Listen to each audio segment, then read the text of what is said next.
She's scrolling past your name in her phone right now, not calling, not texting, just looking, and there's this weight in her chest she can't quite name. It's not anger anymore. It's not even confusion. It's something quieter, something that creeps in when the house is empty and the distraction runs out. She told herself she'd move on. She told her friends she's fine. But late at night, when no one's watching, she's wondering if she made a mistake. And here's the part no one talks about.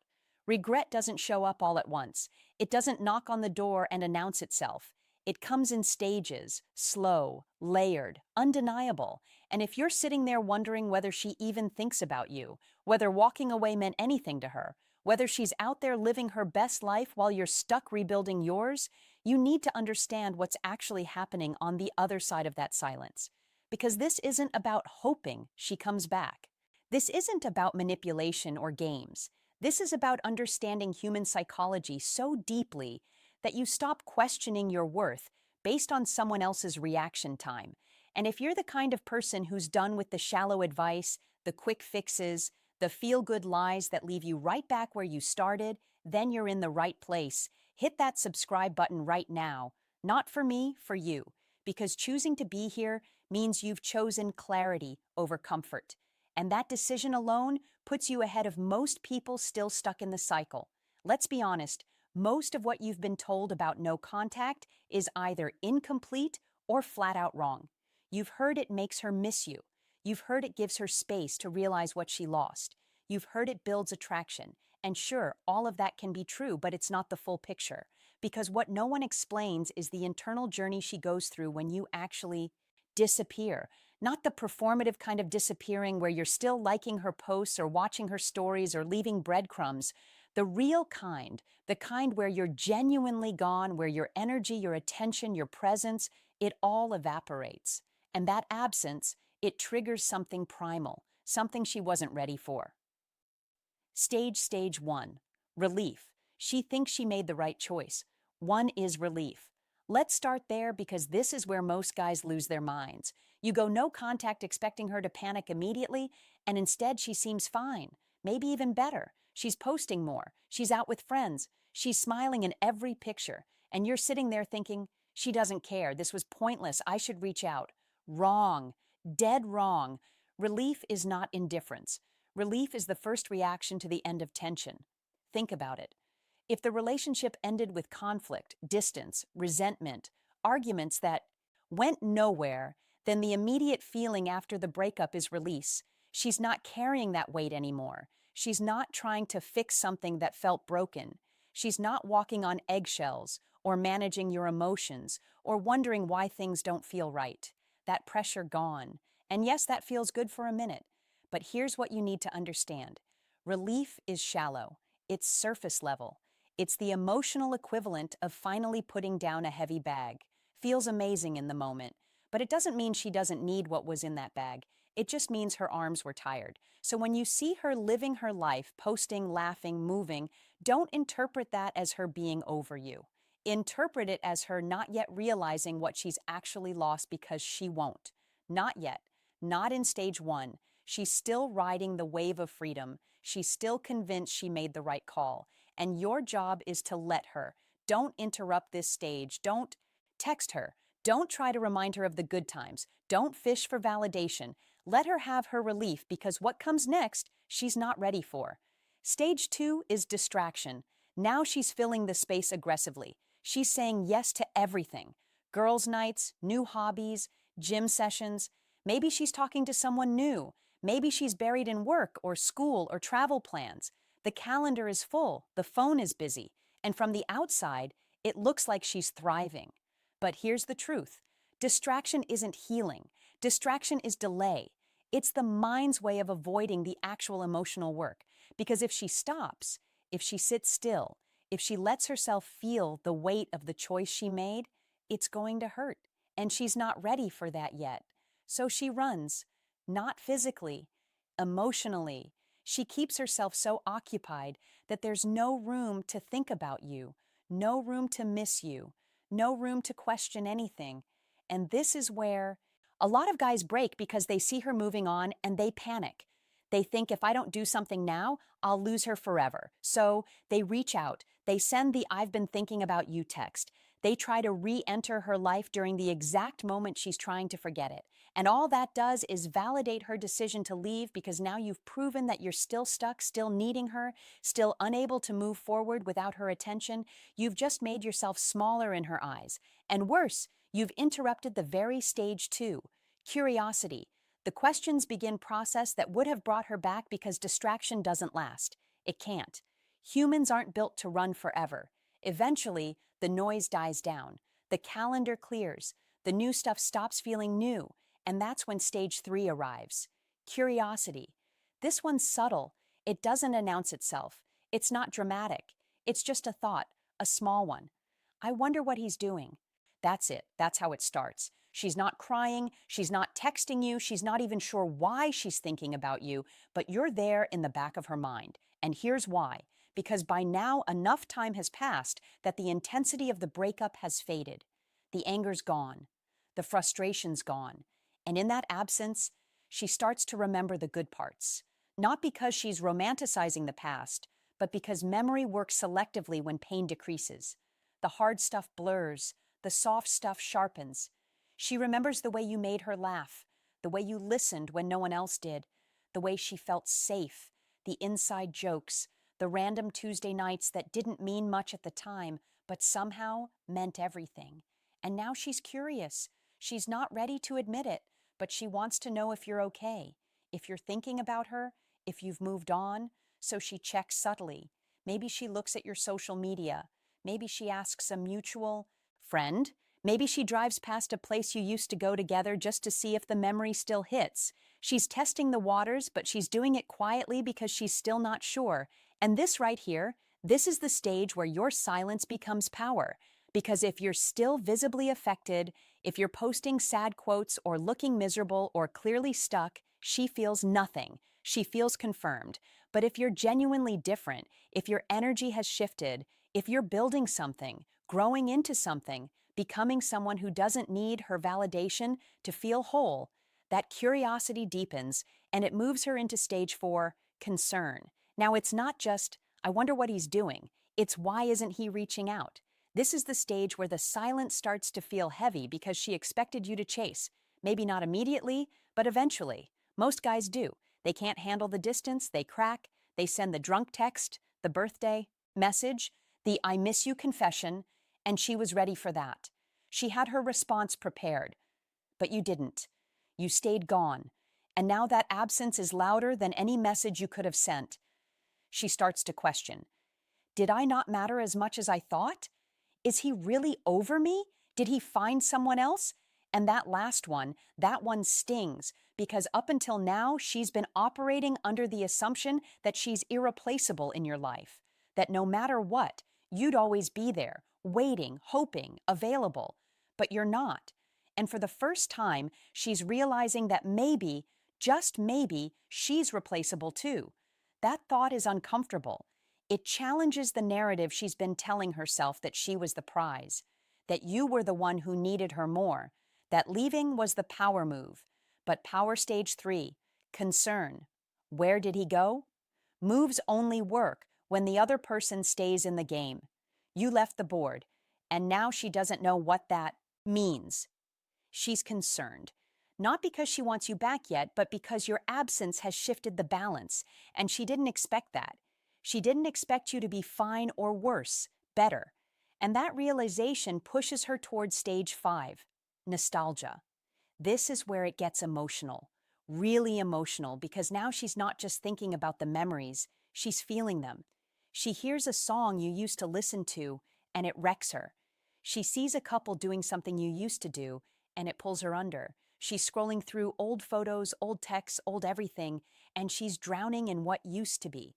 And it's not logical anymore. It's visceral. It's that ache in your chest that no amount of distraction can fix. Because nostalgia isn't about the past.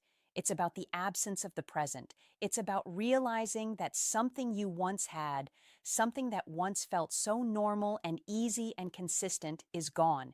And you didn't even know how much it mattered until you couldn't have it anymore. This is the stage where she starts romanticizing the relationship. The hard parts, she's forgotten them. The reasons she left, They don't seem as big anymore. All she remembers is the feeling, the warmth, the safety, the version of herself she was when she was with you. And she misses that, not because you were perfect, but because that version of her life felt whole. And nothing since has filled that space. Not the distractions, not the new people, not the independence. And now she's starting to wonder if she made a mistake. Not out loud, not to anyone else, but quietly, privately, in the moments when she's alone and the truth is unavoidable. And if you're still silent, if you're still absent, if you've genuinely moved into your own growth, that nostalgia becomes something heavier. It becomes stage 6 regret. This is the big one. This is the one that changes everything. Because regret isn't just missing you. Regret is realizing that she lost something she won't get back. It's the sinking, suffocating understanding that the door she walked out of might be closed now, that the version of you she left behind isn't the version that exists anymore, that she didn't just lose you, she lost the future you could have built together, the experiences you won't share, the life you won't create, the love that could have deepened but now never will. And that hits differently, stage 4, nostalgia, the good memories flood back. Because up until now, she's been able to comfort herself with the idea that if she really wanted to, she could come back, that you'd take her back, that it wasn't permanent. But your silence says otherwise. Your growth says otherwise. Your absence says otherwise.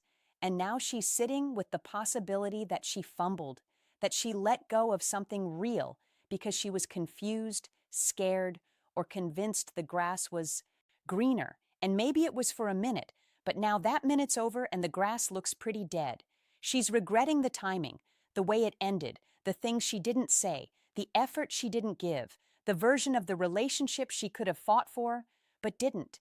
And this regret, it's not loud, it's not dramatic, it's quiet and constant and painful. It shows up at 2 a.m. when she can't sleep. It shows up when she's with someone new and realizes they'll never know her, the way you did. It shows up when she's happy and wishes you were there to share it. It shows up everywhere. And the only reason it exists is because you're not there anymore. But here's where most guys mess it up. They think regret equals reconciliation. They think if she's feeling this, she'll come back. And maybe she will. But that's not the point. The point is that her regret doesn't owe you anything. It doesn't erase what happened. It doesn't guarantee change. It's just a feeling, a painful human feeling that she has to sit with. And whether or not she reaches out, whether or not she tries to rebuild, whether or not she admits any of this to you, none of that determines your worth. You're not waiting for her regret to validate you. You're building a life so solid that her regret becomes irrelevant. And that's the shift. That's the psychological edge. Because when you're no longer attached to her reaction, when you're no longer measuring your healing by whether or not she comes back, you've already won, not over her, over yourself, over the version of you that needed her to feel whole. And that brings us to stage 7, acceptance or action. One of two things happens here. Either she accepts that it's over, that you've moved on, that the chapter is closed, and she begins her own real healing, or she acts. She reaches out. She tries to reconnect. She admits she was wrong, that she misses you, that she wants to try again. And both of these are valid, both of these are possible. But here's the key. You don't get to control which one happens. You don't get to force her into action. You don't get to manipulate her into regret. All you get to control is you. Your energy, your growth, your boundaries, your direction. And if she comes back, you get to decide if that's even what you still want. Because here's the uncomfortable truth no one talks about. Sometimes by the time she's stage 5, panic, the fear of losing you forever. Ready? You're not anymore. Sometimes the growth you experience during no contact changes you so fundamentally that the relationship you once wanted doesn't fit the person you've become. And that's not sad. That's not a loss. That's evolution. That's you becoming someone who doesn't need a specific person to feel valuable, who doesn't need external validation to know they're worth staying for, who doesn't need regret from someone else to feel confident in their own decisions. You become the kind of person who walks into a room and doesn't scan it for approval, who builds a life so compelling that people are drawn to it without you chasing, who loves themselves so completely That being chosen or not chosen by someone else doesn't shake their foundation. That's the goal. That's the real work. That's what no contact is actually for. Not to get her back, but to get yourself back. Let me paint you a picture.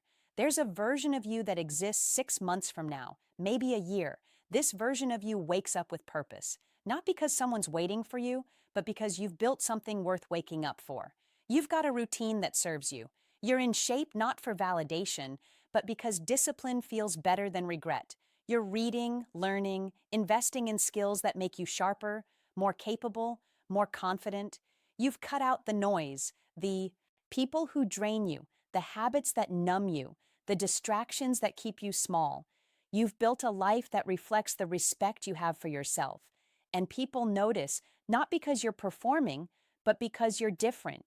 There's a calm about you, a groundedness.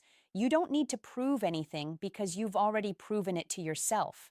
And here's what happens. She sees it. Maybe directly, maybe through someone else, maybe she just feels it in the air and it throws her because this version of you doesn't need her. This version of you isn't bitter or broken or waiting by the phone. This version of you has moved on, not out of spite, not out of pride, but out of genuine growth. And that hits harder than anything you could have said, because now she's looking at the man she left, and he's not that man anymore. He's better, stronger, more whole. And she realizes, maybe too late, that she wasn't the one who made him that way. He did.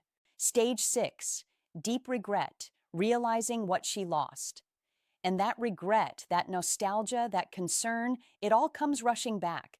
But this time it's laced with respect because you're not the guy who chased. You're the guy who chose himself.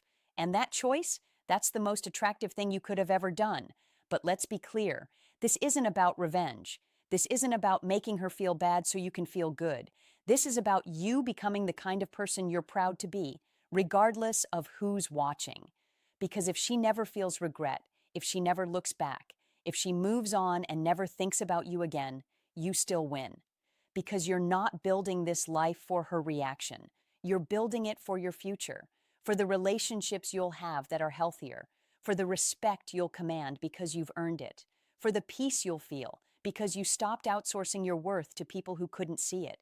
That's the real transformation. That's what no contact teaches you when you do it right. It's not a strategy. It's a reclamation of your time, your energy, your identity, your future. So if you're sitting there wondering what stage she's in, wondering if she's thinking about you, wondering if the silence is working, stop. Stop giving her that power. Stop waiting for her regret to make you feel whole, because your healing isn't tied to her timeline. Your growth isn't dependent on her realization. Your value isn't determined by whether or not she comes. Stage 7, the realization, you've moved on back. You are enough right now as you are. And the work you're doing, the silence you're holding, the discipline you're building, that's not for her. That's for you. And when you truly understand that, when that truth sinks into your bones and changes the way you move through the world, everything shifts. She might come back, she might not, but by then it won't matter the way it used to, because you'll be too busy becoming the man you were always capable of being. And if you're ready to fully commit to that version of yourself, if you're done with the half measures and the distractions and the endless loops of doubt, then subscribe. Join a community of people who've chosen growth over comfort, clarity over chaos. Final message: stay strong, stay focused, discipline over distraction. This isn't about quick fixes. This isn't about tricks or games. This is about doing the real work, the uncomfortable, unglamorous, deeply transformative work that most people avoid their entire lives. And if you're here, if you've made it this far, if you're still listening, then you're already different. You've already chosen the harder path. And that choice, that single decision to invest in yourself when it would be easier to just stay stuck, that's the beginning of everything. Don't waste it. Don't shrink back. Don't second guess us. Keep going. You're closer than you